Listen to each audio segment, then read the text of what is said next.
इस वीडियो में हम बात करेंगे सीपीसी के ऑर्डर्स की। देखिए, ये सीपीसी के ऑर्डर्स के रिलेटेड मेरी तीसरी वीडियो है। इससे पहले हम दो वीडियोस और कवर कर चुके हैं, जिसमें ऑर्डर 1 से लेके ऑर्डर 21 तक कवर ऑलरेडी हो चुका है।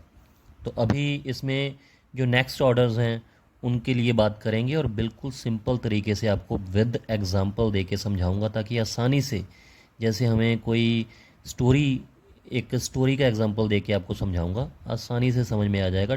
टोटल 51 ऑर्डर्स हैं सीपीसी के अंदर, सारे के सारे इस वीडियो में कवर कर लूँगा मैं। तो ऑर्डर 1 से लेके ऑर्डर 21 तक अगर आपको जानकारी चाहिए बिल्कुल सिंपल भाषा में, वीडियोस ऑलरेडी मैंने बना चुका हूँ इस चैनल पे, तो वो आप देख सकते हैं। अभी बात करते हैं ऑर्डर 22 से लेके 51 तक बात करेंगे। तो अभी नेक्स्ट ऑर्डर्स की बात कर लेते हैं। देखिए, मान के चलिए कोई ए नाम का इंसान है, ए नाम का व्यक्ति है, और इसको पढ़ लिख कर नौकरी मिल गई, इसको जॉब मिल गई और इसकी शादी हो गई, तो मैरिज हो गई इसकी। मैरिज होने के बाद इसको कुछ बिज़नेस में, जहाँ जॉब से इसको निकाल दिया गया और बिज़नेस किया, बिज़नेस में भी घाटा पड़ गया, तो ये इंसॉल्वेंट हो गया। मतलब इसके पास पैसे बिल्कुल भी नहीं रहे, इंसॉल्वेंट हो गया। और इसके कुछ केसेस भी चल रहे थे कोर्ट के अंदर, कुछ सिविल केसेस भी चल रहे थे इसके कोर्ट के अंदर, और बाद में इसकी डेथ हो गई। तो ये ए नाम का व्यक्ति, इसको पढ़ लिख के जॉब मिली थी, बिजनेस में घाटा हो गया, इसकी मैरिज हो चुकी थी, इंसॉल्वेंट हो गया, कुछ केसेस भी चल रहे थे, बाद में इसकी डेथ हो गई। तो ये कौन से ऑर्डर में आता है, ये बात करते हैं इसमें ऑर्डर 22। ऑर्डर 22 ऑर्डर 22 के अंदर क्या क्या आता है वो मैं आपको बता देता हूँ। तो देखिए, ऑर्डर 22 बात करता है डेथ की, मैरिज की और इंसॉल्वेंसी ऑफ पार्टीज़। दोबारा से रिपीट कर देता हूँ, ए नाम का व्यक्ति, उसकी मैरिज हुई, वो इंसॉल्वेंट हो गया, बिल्कुल कंगाल हो गया, उसके पैसे नहीं बचे, उसके बाद उसके केसेस भी चल रहे थे कुछ कोर्ट के अंदर उसके अगेंस्ट, उसकी डेथ हो गई। ऑर्डर 22 के अंदर बात होती है डेथ की, मैरिज की और इंसॉल्वेंसी ऑफ पार्टीज़। तो ऑर्डर 22 हमारा कवर हो गया। उसके बाद बात करते हैं कि वो इनसॉल्वेंट, मतलब इतना कंगाल हो गया, इतना बिल्कुल भी उसके पास पैसे नहीं थे, कि उसने सोचा कि जो मेरे केसेस चल रहे हैं, जो मैंने भी किसी पे केस किया है, कोर्ट केसेस किए हैं, क्यों ना मैं उनको विड्रॉ कर लूँ, उनको वापस ले लूँ, क्योंकि वो कंगाल हो चुका है। तो यहाँ पर बात आती है किसकी, ऑर्डर 23 की, जो कि बात करता है withdrawal and adjustments of suits. किसकी बात करता है, withdrawal and adjustment of suits. Withdrawal and adjustments of suits कौन कर रहा है, ये ए नाम का व्यक्ति, जो हम स्टोरी लेके चल रहे हैं कि ए नाम का व्यक्ति था। ऑर्डर 22 में उसकी मैरिज, इंसॉल्वेंसी मतलब कंगाल हो गया, और उसके बाद उसकी डेथ हो गई। ऑर्डर 22 में यही है। अब ऑर्डर 23 में क्या है कि withdrawal and adjustments of suits. वो इतना कंगाल हो गया था, उसने सोचा विड्रॉल कर लेता हूँ, वापस ले लेता हूँ अपने केस जो हैं। तो ये कौन से ऑर्डर में आ जाता है, विड्रॉल और एडजस्टमेंट का, ऑर्डर 23 में। तो ये ऑर्डर 22 और 23 हमारा हो चुका है। अब बात कर लेते हैं नेक्स्ट ऑर्डर की, ऑर्डर 24 की। देखिए, नेक्स्ट ऑर्डर जो है ऑर्डर 24। अब हम जो ए नाम के व्यक्ति की, जो कि प्लेंटिफ जिसको हमने माना है, जिसने केस लगाया था, कि उसकी स्टोरी चल रही है कि वो इंसॉल्वेंट हो चुका है, मतलब कंगाल हो चुका है। तो वो इतना ज़्यादा कंगाल हो चुका है कि उसके पास कोई भी जो पेमेंट्स है, जिसके लिए कोर्ट उसको कभी भी कह सकती है पेमेंट के लिए और सिक्योरिटी ऑफ कॉस्ट के लिए, वो भी उसके पास नहीं है। तो यहाँ पर बात आ जाती है कौन से ऑर्डर की, ऑर्डर 24। ऑर्डर 24 किसकी बात करता है, पेमेंट इनटू कोर्ट। और ऑर्डर 25 किसकी बात करता है, ऑर्डर 25 बात करता है security of cost. Security of cost, जिसके लिए प्लेंटिफ को कोर्ट कभी भी कह सकता है। तो ऑर्डर 24 और 25 हो गया। अब कोर्ट क्या करती है कि वो ये कहती है कि ए नाम के व्यक्ति को कि अगर तुम इतने, मतलब आपको इतनी ज़्यादा प्रॉब्लम है पैसे की, आपके पास कोई पैसे नहीं है, तो क्यों ना आपको कमीशन इशू करवा दें, जिससे कि आपके केस की जो है वो छानबीन भी अच्छे से हो जाए और आपके जो विटनेसेस हैं उनको एग्ज़ामिन भी कर लिया जाए। तो यहाँ पर बात किसकी आती है, यहाँ पर बात आती है ऑर्डर 26 की। ऑर्डर 26 क्या कहता है? कमीशन के बारे में बात करता है कि आपके केस की छानबीन भी अच्छे से हो जाएगी और आपके विटनेसेस वगैरह जो हैं उनको एग्जामिन भी कर लिया जाएगा। तो ऑर्डर 26 कमीशन की बात करता है। नेक्स्ट ऑर्डर की बात कर लेते हैं।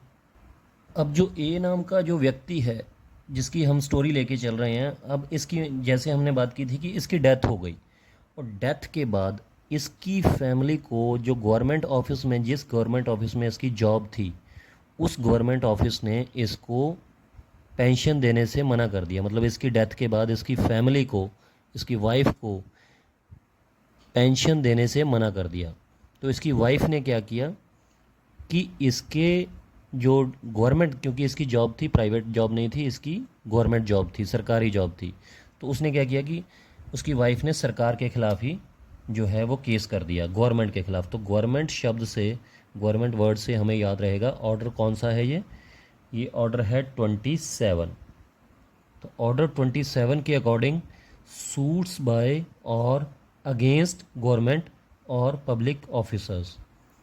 तो किसी पब्लिक ऑफिसर के ख़िलाफ़ भी आप केस कर सकते हैं, गवर्नमेंट के ख़िलाफ़ भी केस कर सकते हैं। तो यहाँ से गवर्नमेंट शब्द से आप याद रखिएगा ऑर्डर 27।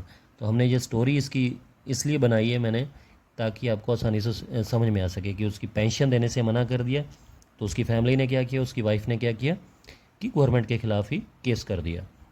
तो ऑर्डर 27 हमारा जो वो कवर हो गया है। नेक्स्ट ऑर्डर की बात कर लेते हैं।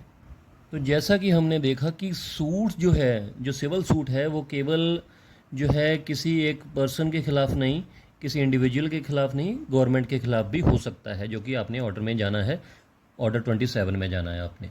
तो ऑर्डर इसी तरीके से ऑर्डर 28 से लेके ऑर्डर 23 तक,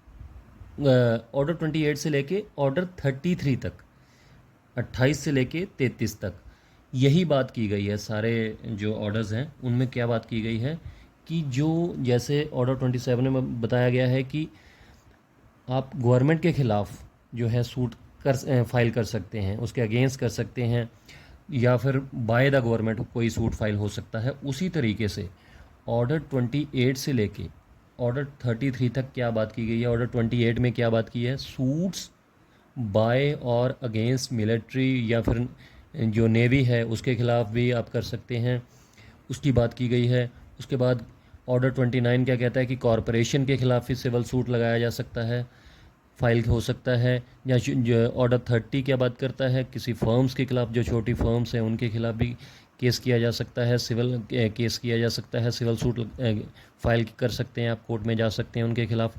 ऑर्डर 31 बात करता है कि ट्रस्टीज़ या एग्जीक्यूटर जो होते हैं उनके ख़िलाफ़ आप सूट फाइल कर सकते हैं। ऑर्डर 32 बात करता है कि जो माइनर्स होते हैं या अनसाउंड माइंड होते हैं उनके ख़िलाफ़ आप सूट फाइल कर सकते हैं। ऑर्डर 33 बात करता है जो इंडिजेंट पर्सन्स होते हैं, जैसे कि बहुत ज़्यादा जो गरीब व्यक्ति होते हैं उनके ख़िलाफ़ भी आप जो सूट है वो फाइल कर सकते हैं। तो ऑर्डर 27 बात कर रहा था गवर्नमेंट। आप गवर्नमेंट शब्द को याद रखें, वर्ड को याद रखें, आपको ध्यान में रहेगा कि ये ऑर्डर 27 है कि गवर्नमेंट के सूट्स बाय और अगेंस्ट द गवर्नमेंट।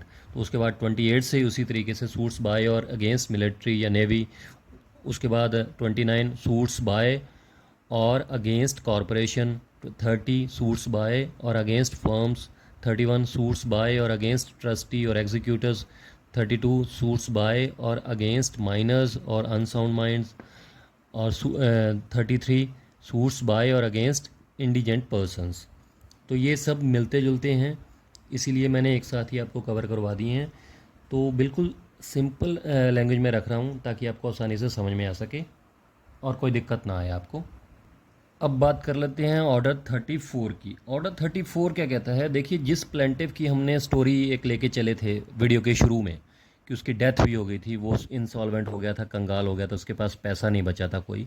तो वो इतना ज़्यादा कंगाल हो गया था कि उसने अपनी कोई इमूवेबल जो प्रॉपर्टी होती है, जैसे कि कोई घर होता है, कोई मकान होता है, कोई इमूवेबल प्रॉपर्टी है, तो उस इमूवेबल प्रॉपर्टी को इस जो प्लेंटिफ था ए नाम का, उसको भी गिरवी रख दिया था उसने, क्योंकि वो कंगाल हो गया था, इंसॉल्वेंट हो गया था। तो उसके बाद वो उसका जो कर्ज़ा है वो चुका नहीं पाया, और क्योंकि वो बहुत ज़्यादा गरीब हो गया था, उसके पास पैसा ही नहीं बचा था। तो इसलिए जो इमूवेबल प्रॉपर्टी है उसने गिरवी रख दी, लेकिन उसका वो कर्जा चुका नहीं पाया। तो ये कौन से ऑर्डर में आ जाता है? ऑर्डर 35 में, सॉरी ऑर्डर 34 में। ये ऑर्डर 34 है। और ऑर्डर 34 क्या कहता है? Suits relating to mortgages of immovable property. देखिए, ऑर्डर 22 से हमने बात की थी, उसके बाद ऑर्डर 33 तक हम कवर कर चुके थे। जो नेक्स्ट ये ऑर्डर हमने कवर किया है, ये कहता है कि suits relating to mortgages of immovable property, कि जो इमूवेबल प्रॉपर्टी हैं उनकी मॉर्टगेजेस के बारे में बात करता है। तो इसको मैंने इसलिए स्टोरी बना के आपको एक समझाने की कोशिश की है कि जो प्लेंटिफ है, ताकि आपको ना याद रहे। आप हमेशा अगर स्टोरी बना के चलेंगे तो आपको हमेशा याद रहेगा, कभी भूलेंगे नहीं आप। जैसे गवर्नमेंट वाला वर्ड मैंने आपको बताया था कि गवर्नमेंट वाला वर्ड आ गया तो इस ऑर्डर को याद रखिए आप। उसी तरीके से ऑर्डर 34 में मॉर्टगेजेस वाला वर्ड याद रखिए और प्लेंटिफ को याद रखिएगा कि वो बहुत कंगाल हो गया था, इंसॉल्वेंट हो गया था, उसके पास पैसा नहीं बचा था, बाद में उसकी डेथ भी हो गई थी। तो तो आपको ऑर्डर 34 हमेशा याद रहेगा कि suits relating to mortgages of immovable property, कि उसने अपनी प्रॉपर्टी जो है गिरवी रख दी थी, उसके पास पैसा बचा नहीं था, तो वो चुका ही नहीं पाया वो पैसा। तो suits relating to mortgages of immovable property और ऑर्डर 34। तो मैंने पूरी कोशिश की है कि एक एक वर्ड आपको सिंपल तरीके से समझाऊं। कोई किताबी वर्ड्स मैंने आपको बताए नहीं है, एक स्टोरी बना दी है। ए नाम का व्यक्ति, प्लेंटिफ इसको मान लिया, तो इसी को इंसॉल्वेंट कर दिया हमने, इसी की डेथ कर दी है, इसी की मैरिज की थी, इसकी सरकारी नौकरी लगी थी, इसको पेंशन नहीं मिली थी, तो आपने गवर्नमेंट के खिलाफ केस लगा दिया। सारे ऑर्डर्स आप रिपीट करके वीडियो देख सकते हैं, तो एक एक वर्ड आपको हमेशा के लिए याद हो जाएगा। ऑर्डर 34 तक हम कवर कर चुके हैं। उम्मीद करता हूँ क्लियर हो गया होगा। कोई कन्फ्यूजन रह गई हो या कुछ और जानना चाहते हैं तो प्लीज़ कमेंट ज़रूर कीजिएगा, वीडियो को लाइक कर दीजिएगा, चैनल को सब्सक्राइब कर लीजिएगा, कमेंट करके ज़रूर बताइएगा ये वीडियो कैसी लगी आपको। तो अब जितने भी ऑर्डर बचे हैं, क्योंकि 51 ऑर्डर्स हैं, वो सारे के सारे नेक्स्ट वीडियो में कवर कर लिए जाएंगे। तो चैनल देखते ज़रूर रहिएगा और शेयर कर दीजिएगा दोस्तों के साथ, कमेंट ज़रूर कीजिएगा। शुक्रिया, धन्यवाद।